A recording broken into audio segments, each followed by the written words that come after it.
So, um, Dee DeVaughn is our final guest, and Dee is Oh, published under the umbrella of BK Royston Publishing, which is one of the friends of the show. We will frequently have, or I should say periodically, not frequently, have authors who are published under the BK Royston Publishing umbrella. And Dee DeVaughn is our most recent guest, and she is an author and a dog lover, from what I gather from her information. So, welcome to Black Authors Matter TV.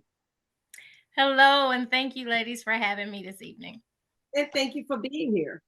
You're welcome. And your book, show us a copy of. Do you have a copy of your book handy with I you? do. It's called So, Doggy and Me. yes, ma'am. This is a cookbook intended for dogs, but also I do meals for my family as well as my dog. So, hence the doggy and me. I created three different seasoning blends, in which was the reason I did the cookbook so that people could know how to use it and see that I'm doing human grade food with human grade seasonings. Our seasonings are FDA approved as well as Kentucky Proud certified, which means we use local products from our farmers local here. And I mean, the food is gourmet style, beautiful food that you would love to eat, and the dog does too. You're not sharing your food with the dog, are you? Y'all like having the have the dog sitting at the table and y'all all eating the same thing. Okay, so my husband does not allow her at the table, but I do have a little kid table for her. And a lot of I'll prepare her food and put it in her bowl and stuff as well. But we do um my store. I have a brick and mortar store as well as online, but the store is a doggy boutique that also houses a doggy cafe. So you can come in, and it is doggy and me as well. So you can come in and have a cappuccino, and the dog have a puppuccino, or whatever your preference is. Yeah. So we have a very petite menu for humans, and then a nice size menu of the dog items such as mocktails and smoothies and all that good stuff. I've seen that on TV, but I didn't know it was a real thing. You know what? I get a lot. I get a lot of people that come in and, you know, being of color, they look at me like I'm crazy. Like, you really do that? Like, is your mama white? Like, no. So it is definitely black families love their pets and treat them as family members as well. So my biggest thing has been my husband had some health issues and needed to be on a heart healthy diet. And in the midst of me researching what was going to be healthy items for him, I was researching for the dog as well, and found that majority of the items that are good for us are also good for them. We can have a few more things than they can, of course, but I literally use these seasonings on our food as well as the dog's food, and they both get health benefits from it. Do you find that the food that you're preparing for your dog is actually a little healthier than what the dog food that you would buy in the store? Absolutely. A lot of the process that the dog foods that, especially with the dry kibbles, have been done at a very high heat. And so a lot of the nutrients and stuff have been actually baked out. And then there's also a lot of fillers. So when I'm fixing her meals, I'm seasoning with our seasonings, but she's getting filet, shrimp, broccoli, potatoes. Like, it's everything that you would eat. Because of course, why do dogs beg for your food? Because one, it has flavor. It tastes good, and so they want to eat something that is tasty as well, that is also good for their health. Wow. This is, you know what? This is, I didn't exactly know the content of the book. This is very interesting and Yeah. different conversation. I see those farmers dog commercials that sell the human food more or less prepackaged for dogs. Yes. And so what makes your food? Because I know once you package something, you have to have some kind of preservatives if you're going to be Correct. shipping products and things like that. So um And in your doggy cafe or your doggy and me store, how how many dogs come in like per week? Oh, depending on the weather. Here I'm in Louisville, Kentucky, so we get real winter and then we get real summer. Okay. So we actually opened the store this past September. So we got a little bit of the good weather and then went right into some snow. But on average, we have anywhere from 15 to 20 dogs that come in weekly. And that's during bad weather. During good weather, we've had a ton of dogs that come in, and they can come in the store off leash as long as you know your dog is controlled. But we have them; they can sit at the counter. I'm in a courtyard at the art center, so I've got tables outside. So there's also like a pizza parlor and a brewery. So we get a lot of the guests that actually bring their dogs out. And if they're going to the brewery to get a beer, then they come to us and get a dog beer or dog wine or something. The pizza parlor, same thing. Then they come and get the dog items from us, and they can all sit out in the courtyard together and have those that experience I live in together. the DC area, and there are dog parks everywhere around here. Mhm. And I could really see a place like yours doing really well near these dog parks. Because the dogs are out there, they're everywhere. They go for walks, they're playing, they have little, I don't know what you call them, jungle gyms or something, for the dogs Oh, to, the agility parks. Yeah. thank you, the agility parks. So I Mhm. mean, I could really see that. That would be awesome. Yeah, Yeah. people really see dogs as a part of the family. I have a really, really close friend who has a dog, and her dog, she takes her dog to, I think it's PetSmart, but they have dog parties every Friday, and they dress them up with like for the it could be Halloween or St. Patrick's Day or whatever.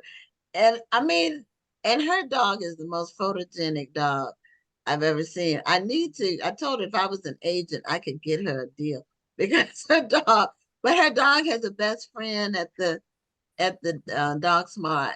And I didn't even know dogs could do that. But I'm not a dog. I didn't grow up with dogs. In fact, I never had a dog until 3 years ago when we left our gate open when the landscaper was cutting our backyard, and a dog came in our backyard, Mhm. and she's our dog. That's I never because my parents wouldn't let us have a dog. So they said my mama said it was too much work. It was gonna be too much work for her. That's what she said. And she was right. So Well, I have so, three things that I wanted to point out. One, okay. I had a feeling you were from Kentucky because I picked up on that accent. Yeah. Yes. Yeah. Station at Fort Knox a long time ago, once upon a time. So Okay. I Mm, recognize the accent. Two, I think your cover is beautiful. It looks like a magazine. it It looks does. like a really high-end magazine. And it goes very well with the high-end product that you're preparing because I'm quite sure that it's not cheap to prepare the type of food that you're making for the dog. Actually, it's not that bad. I do have a YouTube channel where I talk to you and prepare some of the meals, but oddly enough, when I if you go to the dog supply store and you buy the big bag of dry food, it's going to cost you anywhere from $20 to $40, depending on how big your bag is. Well, I include her in my grocery bill. So literally I'm only adding maybe $20 to my grocery bill for her foods.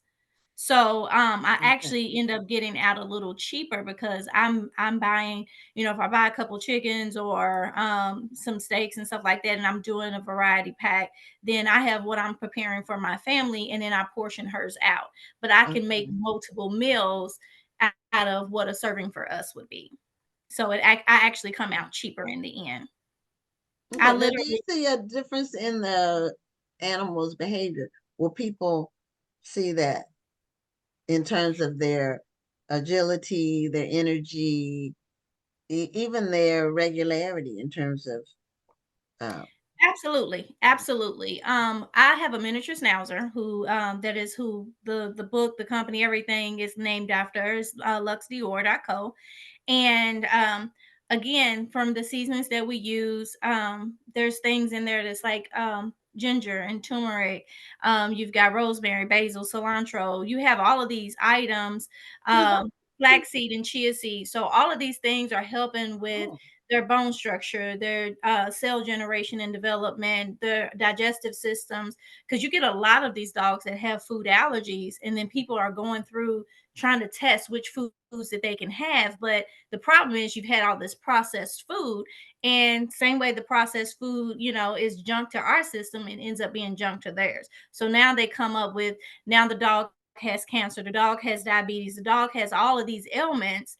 And how is that if you're feeding them this dry foods? What's in it? See what I'm mm, saying? So it's yeah. not just some grains. You're giving them something else that is causing their health to deteriorate.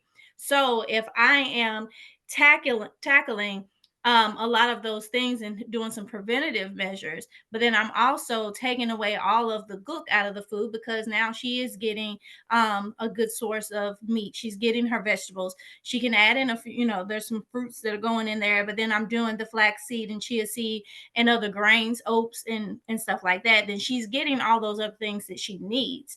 So my biggest thing is, with our seasonings, you can actually cook the food for them, or you can add it to their dry food or their farmers market, any of those items, and then hydrate it as well. But at the end of the day, we just want to make sure that the dog has the longest life possible, because I mean, again, these are family members to most people, and you want them to be around as long as they can possibly be around. So Miss Lux is not lacking in any energy whatsoever. Okay. But she's only a year old, and she's at the store with me every day. So she's there. She interacts with all the other dogs and stuff that come in. And earlier you asked about the packaging. So I actually don't sell the food to ship out. I have events at the store where you can pre-order some of the meals, and we'll do that. And then I do snacks to order, but um, basically just push, buy the seasonings, get one of the recipes, you can make the food that way. Okay. That makes sense. So, basically, people can't order from you, and like how some people do meal preps. People can't order a meal prep from you. We do that locally, but I haven't got to the point Not of shipping. shipping that out. So this is Okay. why they should buy the book so they can learn how to make these. Absolutely. Yes, because right now, if I were to prepare you a week's worth of food, by the time I have to package it safe enough to ship it to you, you're going to spend more than if you just went and bought the ingredients and made it yourself. So Right. The I wanted shipping to is make sure. probably more than the food, Absolutely, it because is. you have to get it there fast in Yes. order for it to stay, not to go bad. So, what is your background? How did you get interested in doggy food and dogs like that? So, my real background is I am a brand developer. And so I have over 2 decades of experience in either starting or helping grow small businesses to success. And so, kind of what happened with this is I call this my business that happened on accident. Because I mean, I currently run, my husband and I have 5 companies that I physically, do all the admin stuff for and run on a daily basis. But our youngest daughter went off to college. She got an apartment. She's not coming home as often. So I needed something else. I don't know why, because I had enough on my plate. But I got the dog, and I made her an Instagram so that my family that's out of state could check the dog out. And I woke up one morning and she had more followers than me. And what I was doing was showing, what we're doing, going shopping and her food and having coffee together in the mornings and that sort of thing. So I looked at her and I'm like, everything I do is a brand. Do you want to be a brand? And she started posing. So that's what we did. Oh, okay. Yeah. So it was business by Wow. accident. Okay. Sometimes those are the best ones. You know, some sometimes the unplanned create something spontaneous and you didn't see it coming necessarily, but it's all good. You know, if you're out there doing things, that's going to happen. Yes, Mhm. ma'am. Mhm. And I will say that again, I've been doing this for over 20 years as far as building brands. And this thing, when I say it didn't take off running, it put roller skates on, and I was just like, whoa, like you gonna make my wig come off type of thing. You know, I got the dog the beginning of March last year. And again, we started with Instagram, then we did an online store. And within a 7-month time period, we had the book, we had the seasonings, we had online and brick and mortar. And I mean, it's just been crazy. So I will have to say that this is one of those moments where I'm like, I wish a couple of my other businesses had took off as fast as this one did, but it was the moment that it needed to be, and it was everything that I needed in that moment. Beautiful. So what do you think? Well, I have two questions. First is what do you think was different about this particular project that made it take off the way it did? It was disruptive. And that's been the difference. I went last August to National Pet Convention, and I went with the promo sheet for, because the book wasn't out yet. I was giving people like the heads up, I'm coming. And it was, people were looking at the cover and they were like, whoa, this is nice. And then exactly what I was doing, I did have some videos that I was able to show right on hand when I made some of those connections. And they were like, this is wow, like this is gonna take off, and I'm glad I met you in the beginning stages of this, so please don't forget me type of thing. So I built a lot of relationships with that community. One of the things that I did see is being there, I mean, this thing was huge and there were not a lot of us, and the areas where I did see us was more in the grooming and breeding side. So when it came down to, well, there's so many other areas and this almost feels untapped for us, it was another thing that made it so disruptive, because a lot of people, you know, look at you and go, oh, black people don't do their dogs like that. Well, it's a lot of them that do, and I've been making money off of those that do. So Now, my second question was, what is that one important thing that you should remember when it comes to cooking fresh food for your dogs? I know you said that the dogs can pretty much eat almost anything that a human eats, but what is that one thing we should remember when we're preparing food for our pets?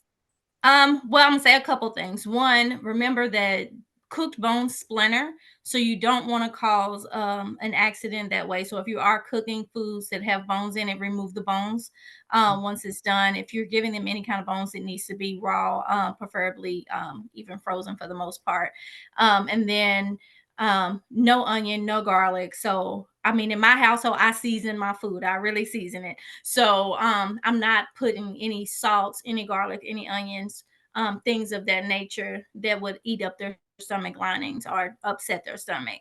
Um, and then on the positive note, I add a lot of pumpkin. You know, I'm a good person. I grew up on chili.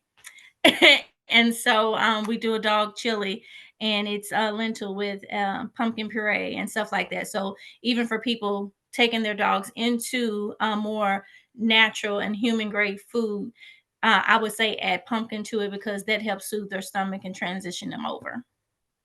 Hmm. So, I'll make a pumpkin chili. That it's a recipe that I found. It's very spicy, but pumpkin is one of the puree is one of the ingredients, as well as semi let's see, semi-sweet chocolate. Hmm. But it's got a lot of spice. You know, it's spicy. It's got the cayenne pepper, the paprika, chili powder, black pepper. I think it has white pepper. It is really delicious. But it was I found it in a magazine and tried it. So, It but you're sounds right about familiar. it's delicious. And I use it like I eat it as chili, and then I'll freeze the smaller like containers and use it on hot dogs. Mhm. No, it's a chili for hot dogs. But whenever I serve it, people love it. So, but Yes. I knew about the garlic thing with dogs, but I didn't know about onions. Yeah, not the onions, the acid or the acidity in the onions isn't good for their Okay, system either. okay. Hmm. Mhm. Well, I don't know, but that's something I just would have never thought about. So I mean, I'm glad that I asked that question because there are um pet owners who are watching this show who may not have thought about something like that. Yeah. So that's the main reason when people tell you or the veterinarians say, don't feed your dog table scraps, is 9 times out of 10, you've cooked with something that isn't healthy for them, is why it makes it bad. But if you are cooking something with the intentions that this is for the dog and you're not adding those ingredients, then they'll be fine. mhm. Well, Stephanie Burnham says that she's hoping to make it to CatCon this year. She's glad to hear about more pet conferences. See, I've never heard of CatCon. Or Me either. Cat con. Well, you know, we're a cat family, so should be we've going to had cats. CatCon. Well, well, we have the dog is outside because the dog came in our backyard. So, and I don't know anything about training dogs and having dogs inside, and I wasn't going through that. So she's always been outside. But you know, we bought her a house and we have a heating pad in her house. We have a heater out there when it's cold. And in Houston, we don't really get cold. You know, we might have a cold night here or there. So but she has her own the whole backyard to herself. And but I didn't know about CatCon. You know, I believe you about the going viral with the dog because animal videos are very popular and easy to watch because they're just cute. You know, I Mhm. look at cat videos all the time. Well, these animals have a whole lot of personality. They really do, and people can film some amazing situations with uh with cats especially. You know, the uh and dogs, but I look at more cat videos than Mhm. dogs. But I know the animal videos are very popular, and you know, it's something that makes you kind of feel. It's something that makes you feel good. You know, Absolutely. it's a positive experience. It's not something crazy. It's not hypersexual. It's not violent. You know, it's just cute. You know, Mhm. and Well, they can people bring a lot of love to a situation as well. Like I said, they she was can. filling a void for me, and she gives the best little hugs, and she's got a little attitude sometimes too, and she'll come and tap me on my shoulder, and she does this lightweight talk thing that is crazy, but typically that means she needs a snack or she needs to go out. So Now, did you get her as a puppy? I did. She was 7 weeks old when I got her. Okay. And what's her name? Did you tell us her name? It is Lux Dior. Oh, Lux Dior, the name. Okay, the website name. Yes, That's ma'am. your dog's name. Normally, I put everybody's website in the chat, but for some reason, every time I put your website in the chat, it says it goes against the community standards. So I don't know what's going on, but I don't know, but our website, the Instagram, Facebook, everything is luxdior.co. So well, LUXDIOR. I'm gonna tell people to Google it because they won't let me put it in the chat. So I'm gonna Really? Google LUXDOR. D I yes, ma'am. Dot DIOR.co, not .com. No, I put .co and it wouldn't let me It put it. wouldn't let you do it. Oh, you know, Facebook has been doing some weird stuff. Uh, it was down for a couple of hours today. Meta was. So, um, you know, it's if it's technology, it can go down. right. We rely on it so much, but sometimes it can go down. So, what are you doing with your book? Like, how's your book selling? And when did it Um, come out? When did it come out? we launched the book in October of 2023. Okay. So we did a big signing. I still do little pop-up signings, and you can always come in the store and have your book signed. But we are on Amazon as well as the Barnes and Noble website. Okay. Well, Dee, this was an interesting. I don't have we ever had a pet book? I don't think we ever have. And we've had over 600 guests. So It's you are our first. Well, thank you. But really interesting. And it's really a creative entrepreneurial endeavor. I really like. So that's great. It's good to see people doing innovative I things. love that you're creative with it, but at the same time, it's still glam. It's still upscale. I Yeah. mean, Mhm. from the cover to the quality of the food that you're preparing to the way you're presenting it, it's all glam together, and it's very upscale. It's very beautiful. So congratulations on that. Thank Yeah. you. Thank you. And then I know that Miss Royston has connections with you all. So if it's okay, if you want to give her your address, then I'll make sure that I can send you some treats and stuff for the dog. Oh, okay, that's sweet. My dog is named Daisy. I named her after my mom. I couldn't think of any other names. So thank you Awesome. so much. Yes, ma'am.